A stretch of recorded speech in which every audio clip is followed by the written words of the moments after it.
उत्पन्ना द्रविड़ेशाहम वृद्धिं कर्णाटके गता क्वचित चिन्ह महाराष्ट्र गुर्जरे जीर्णता गता। जय हिंद साथियों, मैं आपका साथी रघुवंश, संयोजक विश्व का सबसे लंबा तिरंगा समिति।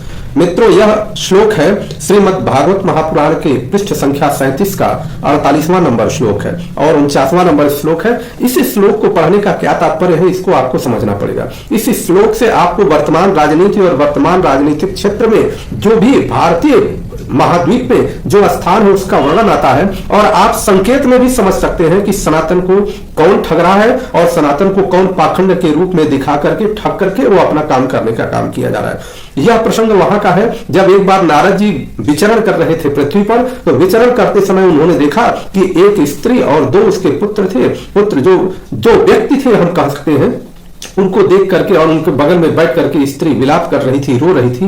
तो जब नारद जी ने उस स्त्री से पूछा कि तुम कौन हो, चूंकि प्रसंग बड़ा हो जाएगा इसलिए हम थोड़ा सा छोटा करके कह रहे हैं कि नारद जी ने पूछा कि तुम कौन हो, तो उस स्त्री ने कहा कि मेरा नाम भक्ति है, अर्थात वो भक्ति के रूप में थी। और किस प्रकार से, और उन्होंने कहा कि ये जो दोनों व्यक्ति हैं ये ज्ञान और वैराग्य नामक मेरे पुत्र हैं। समय के फेर से ये जर्जर हो गए हैं, ये देवियां गंगा जी आदि नदियां हैं। इन सारी चीजों का वर्णन आता है और उसके बाद वो कह रहे पूछते हैं कि आखिर में यहाँ क्या कर रही, तो वो बता रही है भक्ति कि मैं उत्पन्न कहां से हुई हूं और किस जगह से आगे बढ़ रहे हूं। इसी में श्लोक आता है कि वह भक्ति नामक स्त्री कहती है, बहुत सुनिएगा ध्यान से और आगे तब जाकर के इसको आज से समझ पाएंगे कि भक्ति नामक श्लोक कहती है वो स्त्री 48वें नंबर श्लोक में पृष्ठ संख्या 37 में कि उत्पन्ना द्रविड़ेशाहम वृद्धिं कर्णाटके गता क्वचित चिन्ह महाराष्ट्र गुर्जरे जीर्णता गता। मैं द्रविड़ देश में उत्पन्न हुई हूं, कर्नाटक में बढ़ी और कहीं कहीं महाराष्ट्र में भी मैं सम्मानित हुई हूं, किंतु गुजरात में मुझको आकर के बुढ़ापे ने घेर लिया है। और बुढ़ापे ने आकर के घेरा तो वहां क्या हुआ कि उसके बाद उसी को लाइन में कह रही है कि तत्र घोर कलेर योगात् पाखंडई खंडितांग का दुर्बलाहम चिरम याता पुत्राभ्याम सहमंदता।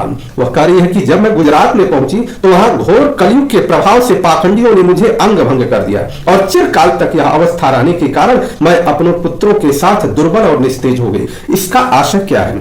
आशय तो बहुत बड़ा है, परंतु ये समझना पड़ेगा कि आज जो इस देश की परिस्थिति चल रही है उस देश की परिस्थिति में भक्ति अंग भंग चल रही है, अर्थात भक्ति के ऊपर पाखंड का पूरी तरह से बोलबाला चल रहा है। ये 100% नहीं है, क्योंकि और भी बहुत ज्यादा श्लोक है, इसमें समझने की आवश्यकता है। परंतु इतना जरूर है कि पाखंड का जो शुरुआत, जो पाखंड का आडंबर चल रहा है वह गुजरात में हुआ था और गुजरात का एक व्यक्ति जो इस देश के पाखंड को इस देश के पाखंड के रूप में डालने का काम कर रहा है। भगवान श्री राम की भक्ति का पाखंड, समाज में सामाजिकता का पाखंड, देश में राष्ट्रवाद का पाखंड और राष्ट्रवाद के साथ धर्मवाद का पाखंड, ये सारी चीजों को एक साथ समाहित करके ले चलने करके और लोगों को ठगने का काम कर रहा है। ये मैं नहीं कह रहा हूं, यह तो भक्ति कह रही है श्रीमद् भगवत महापुराण से। और हमें इस देश को समझना होगा। आज देश के माननीय प्रधानमंत्री जी कहते हैं कि पूरा देश ही मेरा परिवार है।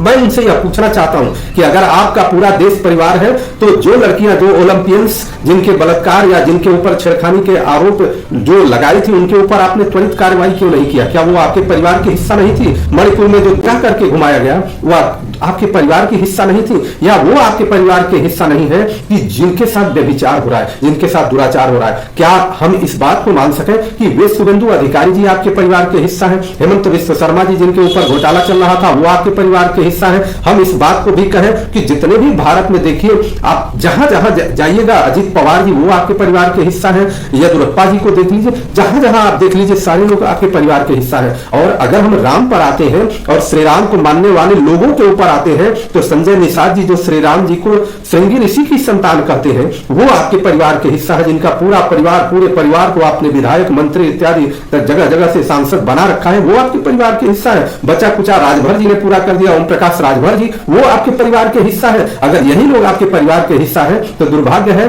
कि नेताजी सुभाष चंद्र बोस, भगत सिंह, राजगुरु सुखदेव जैसे महान वीरों ने अगर यह जाना होता कि ऐसे लोग इस भारत के राष्ट्र के जो मुखिया है उनके परिवार का हिस्सा बनेंगे तो शायद वह थोड़ा एक बार विचार करते कि इस प्रकार की आजादी का क्या मतलब है। आप केवल और केवल वोट के लिए इस प्रकार की बात कर रहे हैं। परिवार के हिस्सा बहुत सारा गिनती करा दिया जाएगा। तो काला धन की बात किया जाए, बाबा रामदेव जी के नेतृत्व में सभी लोगों ने काला धन के विरोध में अभियान चलाया था और जगह जगह अभियान चला करके लोगों ने काम किया। आज 1 रुपया काला धन आया नहीं।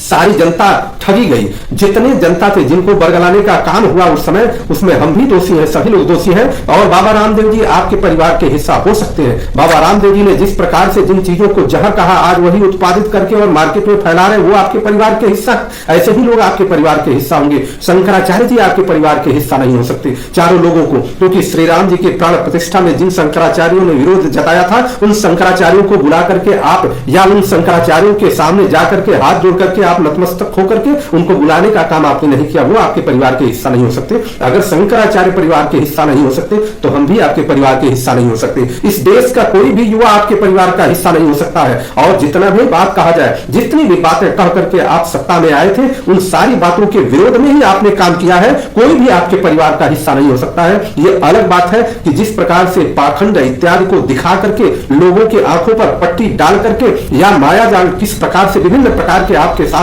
अस्त्र शस्त्र है वो डाल करके और आपने बरगलाने का जो काम किया है, हो सकता है कि वह कुछ दिन तक सफल रहे।